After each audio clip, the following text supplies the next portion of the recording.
Hi, good morning, everyone. And I'm going to review today 1991 AMC8 question number 11. Okay.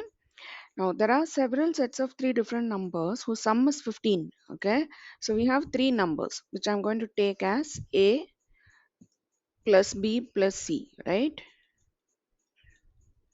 Now, these three together is going to make a total of 15, which can be chosen from this. So A, B, C can be within this. How many of, and all three numbers are different, okay? How many of these sets contain a 5? Okay, so now I'm going to assume A is 5, okay? So what can be the total of B plus C? This should total to 10, correct? Because one number is always 5. So I'm assuming A to be 5. So how many combinations of B plus C can make a 10? Let's check, okay? So B plus C, let me just remove this 5 right now. So I'm going to say here let's check. So 1 plus 9 can become of this one, and 10, then you can have 2 plus 8, then you can have 3 plus 7, 4 plus 6. Okay, so these are the combinations where we can have the remaining 10. So this is 4 sets. So my answer is B, 4. With this, you can have a 5. So total will become 15. So that's your answer, 4. Going to the next question. 2 plus 3 plus 4 by 3 is equal to 1990 plus 1991 plus 1992 by n. Then n is equal to how much? Oh, this is simple. So just look at the formation here. It is, suppose I take this 3 as n, right? So this is n minus 1 plus n plus n plus 1. This is the formation in which both these numbers are, right? By n, okay, by n is equal to how, so this is the format in which these numbers are, right? Now we have to find n. Let us see if we are able to do that. So here you see I'm going to cancel this minus 1 plus 1. So this is going to be 3n by n, which is nothing but 3, correct? Now 3 is here, correct, this number. So for this one, what is in the place of 3? It is the middle number, which is 1991, right? So my answer is D, 1991.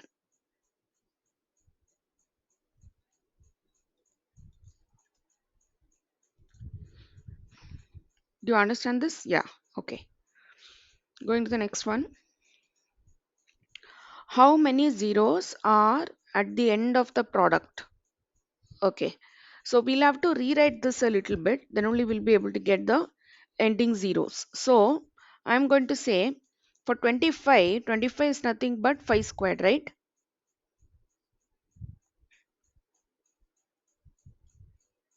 And how many 25 what do I have? 1, 2, 3, 4, 6, 7. So I'm going to write this as 5 square whole to the power 7. Okay, and into 2 cube. 8 is 2 cube, right? Whole to the power 3. Okay, now I'm going to rewrite all this in terms of things. So I will say 5 power 14 into 2 power 9. Okay, now what I'll do is I'm going to say 5 to the power 5, because this is, this will not end with 0,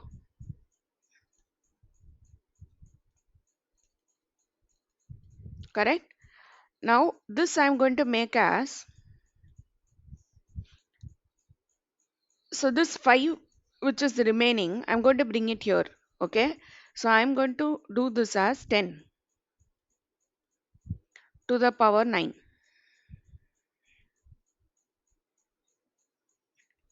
Okay, so I'm, what I've done is I've just taken off the 5s from here, 7 5s, and brought this here. So this is going to have 9 zeros, correct?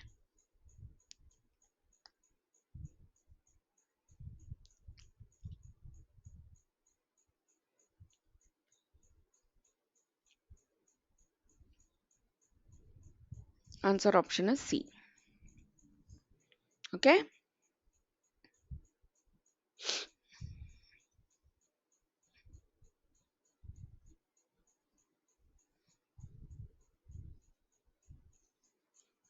So the steps actually 5 to the power uh, 5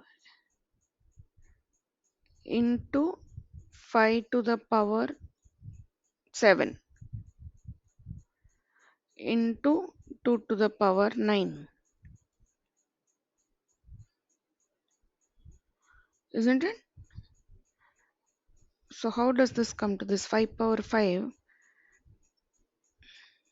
Oh, here 9. So this 2 together becomes 10 to the power 9. This is how you get this. Okay, if you're confused. So now it's clear. Okay, going to the next question. Several students are competing in a series of three races. A student earns 5 points for winning a race, 3 points for finishing second, and 1 point for finishing third. There are no ties. What is the smallest number of points that a student must earn in the three races to be guaranteed of earning more points than any other student? Now we'll come from the top. So the maximum a student can get is 5, 5, 5. Correct? 15. So this will definitely guarantee something which is greater than others. But we have to find the fewest number of points which will make sure that he is not behind somebody else. So the next option is to score 13 points, right? So one he comes first. Okay. Another one also he comes first. Then the next one he comes second. So he is going to get 13 points. Now, is there any other way to make 13? Okay, in this there is only one way to make 15. There is only one way to make 13. Now if I come, what is the next point? I can get 11, right? So for 11, how can I get 11? So I can get 5 in one. Okay, then I can get 5 in another, and I can get 1. Okay, this is 11. But I can also get 5, 3 and 3. This is also 11. Got it? So I have two ways here. So when I say two ways, what does it mean? Two students can get the same points, which doesn't guarantee me a place of earning more points than any other. So this is the lowest. 13 is the uh, lowest points I could get to guarantee a point more than somebody else, right? So answer option is D, 13.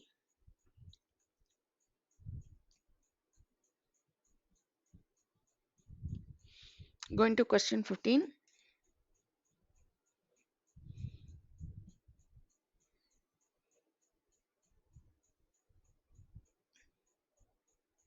Now, all six sides of a rectangular solid were rectangles. All six sides of a rectangular solid were rectangles. Okay, a 1 foot cube was cut out of the rectangular solid as shown.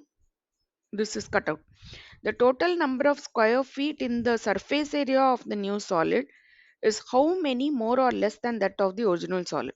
Now we should understand what surface area means here, right? So surface area is the area of this rectangle, this rectangle, bottom, all these rectangles together, the areas of each of these rectangles, right? How much ever we have here, bottom, right, left, everything to put together makes the surface area. Okay. Now they are saying that your 1 foot cube was cut out of the rectangular solid as shown. Okay. So this 1 foot cube was cut off. Now,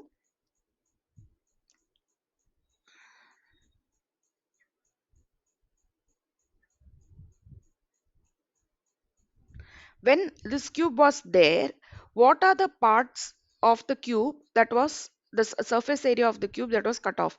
So this cube basically had, so one on the top here. So this part on the top, obviously. Okay, this side and this side. Got it? So if I'm going to cut a cube like this, so the top part, the side and the side, right? Side, side, top. So this was what was cut off. Now in the new one, okay, look at the surface area. There are two sides here, one side, and there is a bottom.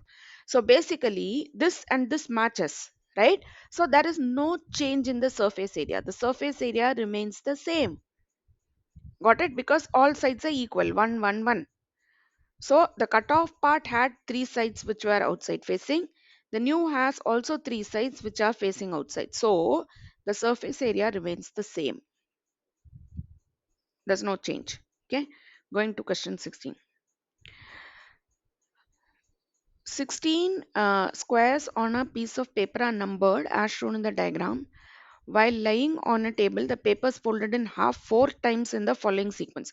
Fold the top half over the bottom half. So the first is this, right? So from here to here, you're folding top half to bottom half.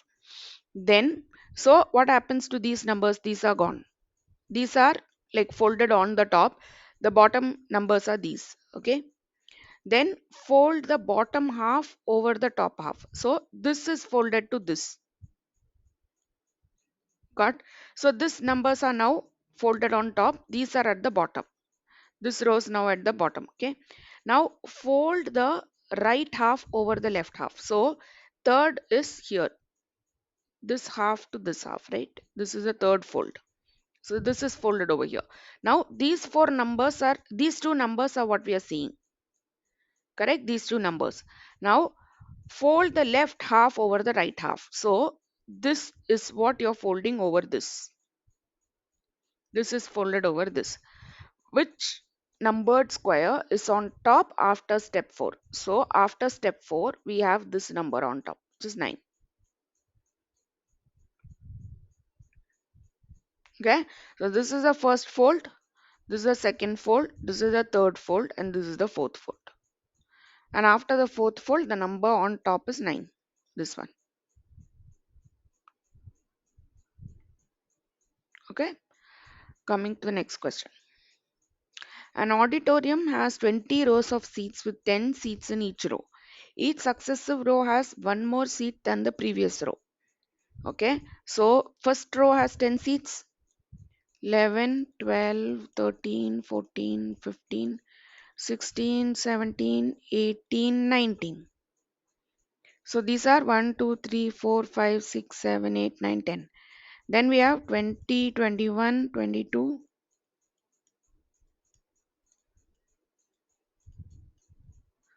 Okay, these are totally 20 seats. Now, if the students taking exam are permitted to sit in any row but not next to another student in that row. So in this, you are going to keep only alternate students. So in this, I can have 5 students. Correct? Now in this one 11, so I can have one at the starting and one at the end. So for 11 also I can have, for in 11 I can have 6 students, right? Because in the first seat one will sit, in the last seat one will sit, and then leaving one seat I can have 6 here. So this is 6, this then becomes 7 7, 8 8, 9 9, 10 10, 11 11, 12 12, 13 13, 14 14, and I have one 15. So 15 and 5 doesn't have a pair, so I keep 20 aside. Then you have, so you have from 5 plus 6 plus so on till 14. Okay, this into 2. Correct? So this becomes 90. Okay, 90 into 2. So 20 plus 180, which is 200. That's your answer. Going to the next question. Vertical axis indicates the number of employees, but the scale was accidentally omitted in the graphs. So this is basically for number of employees. What percent of the employees at the Gauss company have worked there for 5 years or more? So this is number of years. So we want this. I'm just going to count the x's. So 5, 10, 18, 21, 23, 25, 27, 30 denominator, and numerator is 3, 6, 9. So 9 by 30, which is into 100, correct? So 30%. Answer option C. Going to the next question, 19th. Average arithmetic mean of 10 different positive whole numbers. So 10 different positive whole numbers is 10. The largest possible value of any of these numbers. Okay. So for the rest of the numbers, we will take from 1, 2, 3, 4, 5, 6, 7, 8, 9. And the total of this is 45. Right? So summation of this. So total of this is 45. Now we need 45 plus x by 10 is equal to 100. 45 plus, am I correct? Oh, 10, 10, not 100. That's what I was wondering. It's 10, right? So 45 plus x is equal to 100. X is 55. So the largest number possible is C, 55. That's your answer. Going to the next question. In the addition problem, each digit has been replaced by a letter. If different letters represent different digits, then C. So A will always be the same number, A. So these three places will have same number. B will be a single number, and then we have C. Okay. Now you see that A plus B plus C should be 10. Then only you get a 0 over here. Correct? So A plus B plus C is 10. Now the carry forward here will be 1. Correct? So we have A plus B plus 1 is equal to 10. Correct? A plus B plus 1 again will become 10. Then only you get a carry forward here. So basically A plus B becomes 9. So if A plus B is 9, C is equal to 10 minus 9. C is equal to 1. That's your answer. They want C only, no? Answer option A, 1. Okay? Yeah, so we are done with 20 questions. Thank you so much for listening. We'll meet in the next video where we'll solve the last 5 questions. Bye.